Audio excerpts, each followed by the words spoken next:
kembalikan semua, amplopnya saja. Duit ya mana? Masa kayak soto rawon mana? Paham? Ya itu ngingoni orang-orang ini, masya Allah. Itu guru ngingoni, sekarang tuh guru ngingoni. Paham? Tahu ngingoni? Nah, paham ya? Ngingoni apa? Lu apa-apa ini dosa di luar.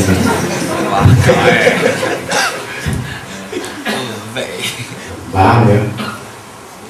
Nah, walaupun nggak punya, datang yang ngaji, ya. Kalau yang nggak punya, kita nggak bisa beli gratis. Asal ngomong, jangan malu. Iku melarat sombong. Yo saya ngambil 10, gak bayar. Wah, ini jenenge wong melarat sombong. Nggak bisa beli. Ini saya ingin amalan, ambil. Kitab tuntunan sholat, ambil. Kalender, ambil.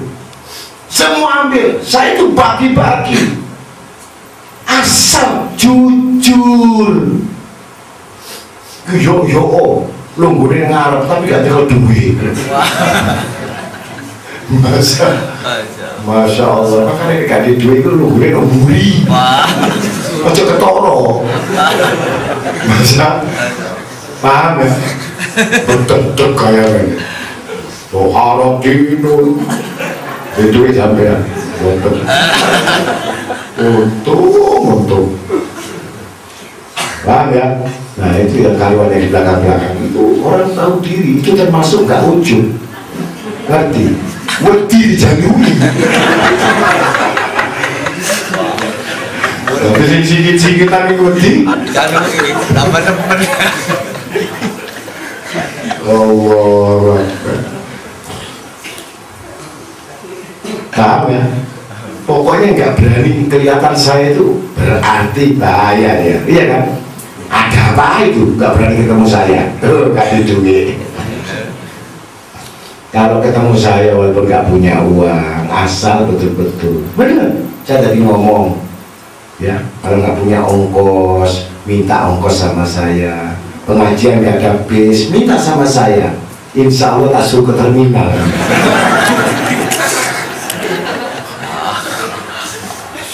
Ya kuat, lo punya nggak punya bis, kok minta bis. Paham ya? Jadi ibadah ini anak Adam merasa rendah hati, itu lebih baik daripada ibadah selama 70 tahun.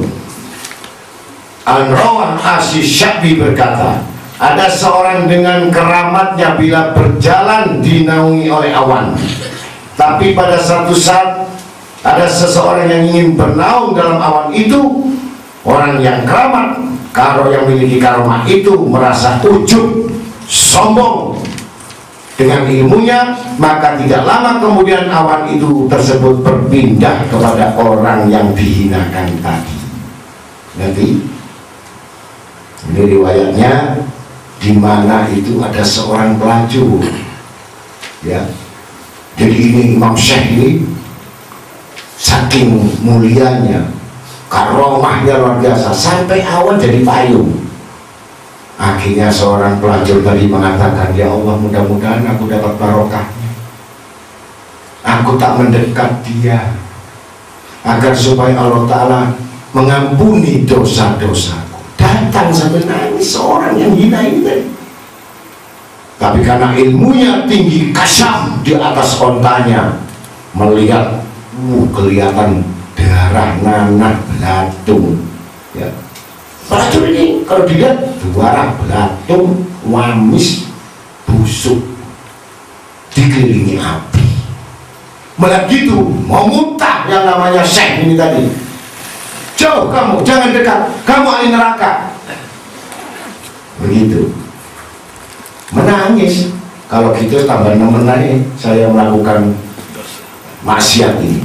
Karena apa? Tidak ada pertolongan lagi dari Allah, telah menolak dan membenci aku. Akhirnya awan ini dipindah oleh Allah pelacur yang tadi elek ini, jelek tadi ini, awan yang keramat ini dipindah naungi pelacur tadi. Sambil nangis air mata, bingung. Ulama ini bingung, kenapa sampai lari? Akhirnya karena dia seorang wali dapat ilham dari Allah. Kalau kamu tidak minta maaf sama pelacur tadi, niscaya tidak akan aku kembalikan semua ilmu pengetahuan. Akan ku cabut kemuliaan dan keramatmu. Akhirnya mau nggak mau diikuti pelacur tadi, diuber sama syekh tadi. Terus nggak merasa ada apa diikuti, diam saja sambil nangis, sambil menyesal bahwa Allah Ta'ala sudah menutup pintu tobat, hampir putus asa, sehingga langsung dicegat di depannya. Ya bingung, ada apa saya dicegat? Sambil duduk di bawah, dobrok di padang pasir. Wahai putri yang kami hinakan, maafkanlah kami. Aku telah ujub dan sombong, melampaui batas. Kalau engkau tidak memaafkan aku, niscaya aku akan hilang semua kebaikan-kebaikanku. Karena kebaikannya dari ulama yang alim wali tadi dipindahkan langsung sama pelacur itu semua. Makanya jangan merendahkan orang, ya, tidak boleh. Akhirnya dia bingung, si pelacurnya, kenapa bisa hilang? Sedangkan aku minta doa kepadamu, wahai imam, wahai syekh, tapi kenapa demikian kebalik? Tidak, asal kamu iya atau tidak, tentu. Tapi aku punya syarat, yaitu syaratku, mintakanlah aku ampun dosa-dosaku kepada Allah Subhanahu wa Ta'ala. Langsung mengangkat tangannya sambil meneteskan air mata, kemudian bersama-sama sejak saat itulah si menjadi muridnya wali tadi. Akhirnya perempuan yang belajar yang asalnya menjadi waliyah, diangkat jadi waliullah. Nah, itu sejarah sedikit tentang bagaimana orang-orang yang ujub. Semua adalah milik Allah. Kita ini memiliki la haula wala quwata illa billahil aliyil azim.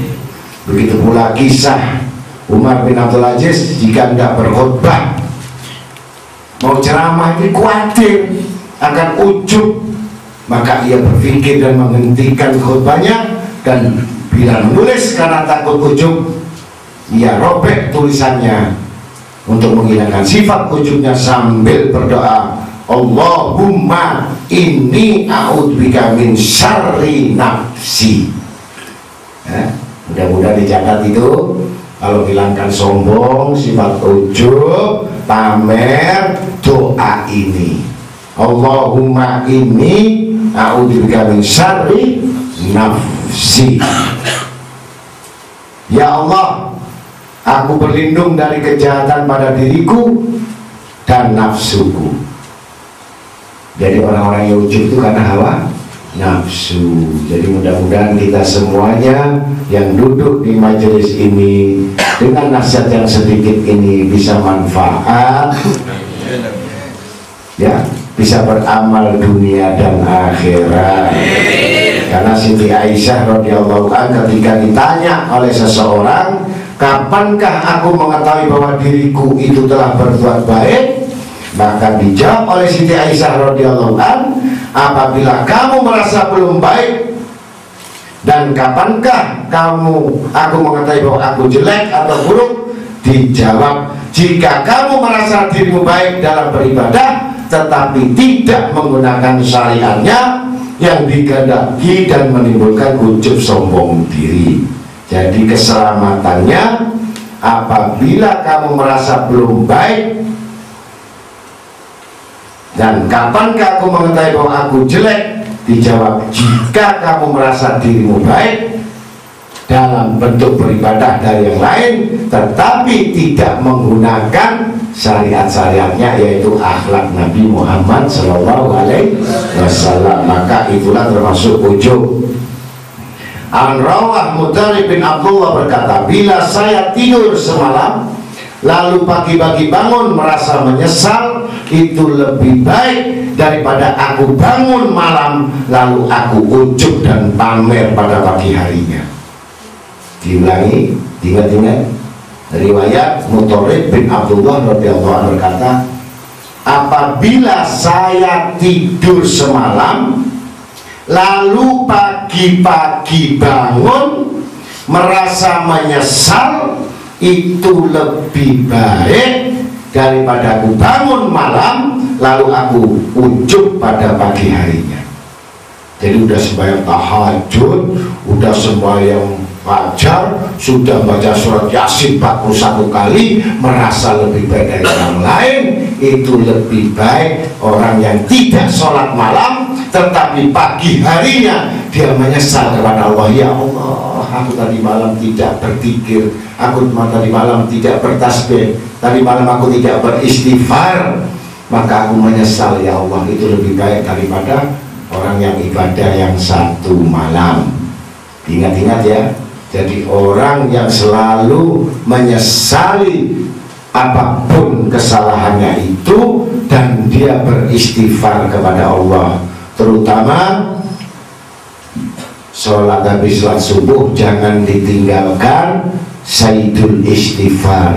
Allahumma anta rabbi la ilaha illa anta khalaqtani wa ana abduka wa ana ala ahdika wa wa'dika mastata'tu abu'u laka binikmatika alayya wa abu'u bidanbi faghfirli fa innahu la yaghfiru dzunuba illa anta.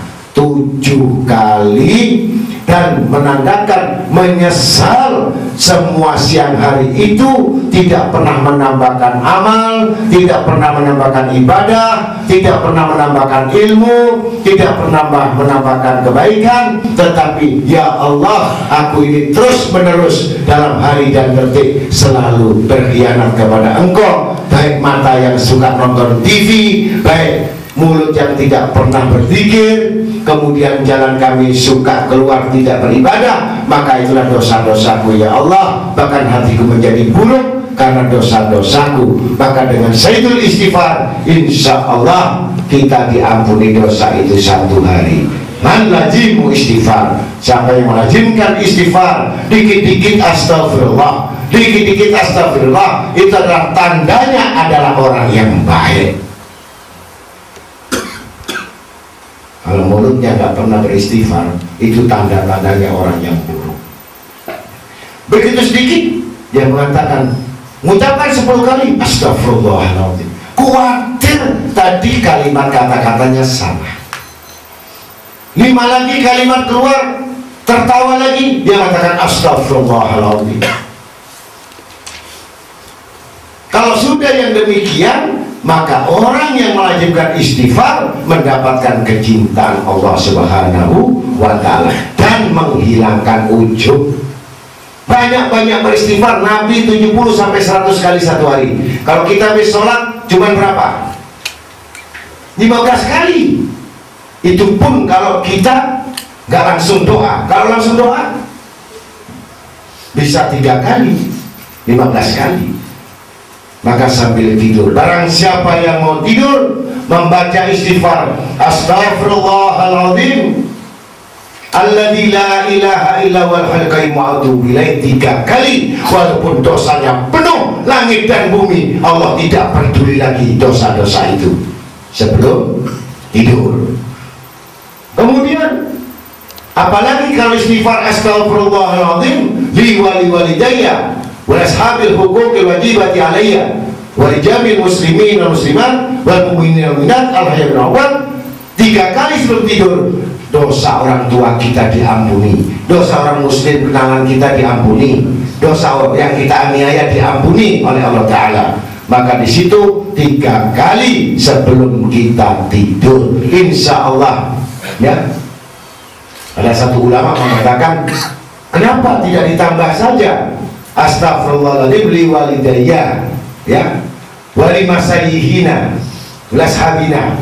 Jadi ditambah nama guru-guru kita, nah, supaya dapat ampunan semua. Guru kita diampuni, diri kita diampuni, keluarga kita diampuni, orang tua kita diampuni.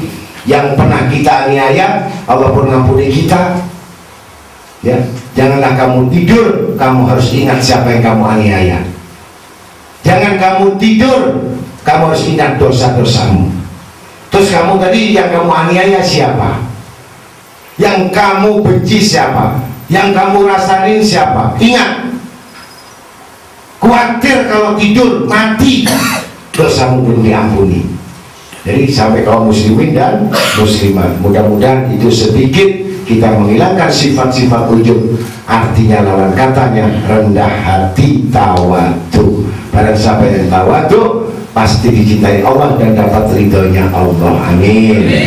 Mudah-mudahan kita semuanya bisa berubah malam ini, saling rukun diantaranya, terikat, terkait, terlibat bersama-sama, cinta kepada Allah dan Rasulnya, jangan singgung menyinggung, jangan sikut menyikut, jangan olok mengolok, jangan jelek menjelekkan. Itu bukan orang beriman, bukan orang yang takwa, karena orang yang takwa adalah yang memaafkan. Ya. Bukan orang sombong di atas mobilnya itu sombong, dia punya sombong. Tapi orang yang sombong adalah orang yang mana saat orang itu salah, mengaku salah, dia minta maaf, tetapi dia tidak memberi maaf, lebih sombong dari orang yang sombong. Ingat? Jadi kalau kamu salah terus minta maaf, maafkan saya salah, dia tidak memberi maaf, itu adalah orang yang sombong. Daripada yang sombong dapat laknat Allah dan azab Allah dan susah menerus. Karena itu dia tidak menyadari bahwa itu yang dibenci oleh Allah dan Rasulnya. Mudah-mudahan kalau orang minta maaf, kita memaaf, bukan diterus-terusin membenci dan membenci. Itu bukan sifat-sifat orang yang muslim. Sifat orang yang takwa saling memaafkan dan berkasih sayang. Maka disitulah yang disebut ukhuwah Islam, disebut ahlus sunnah wal jamaah. Ya, mudah-mudahan kita semuanya mendapatkan berita Allah Ta'ala. Allahumma salli wa sallim ala sayyidina Muhammadin salatan tunjina biha min jami'il ahwal wal afat, wa taqdilana biha min jami'il hajat, wa tutahhiruna biha min jami'il syariat, wa tarfa'una biha indaka ala darajat, wa tubalighuna biha salgoyat min jami'il khairatil hayati wa badal mamat, innaka ala kulli syai'in qadir. Allahumma ya imal fadil ala al-bariyah, ya barsifal yadaini ma'atiyah, ya sahibal ma'isaniya, salli wa sallim ala Muhammadin khair wa rawi syadiyah, wa fil lana ya darulat ya ilahilah fi kulli lamhatin wa nafasin bi adadi mawasyi'in wa badai wa nabada bi rahmatika ya rahmar rahimin. Allahumma ahtimana bi khatimah sa'adah.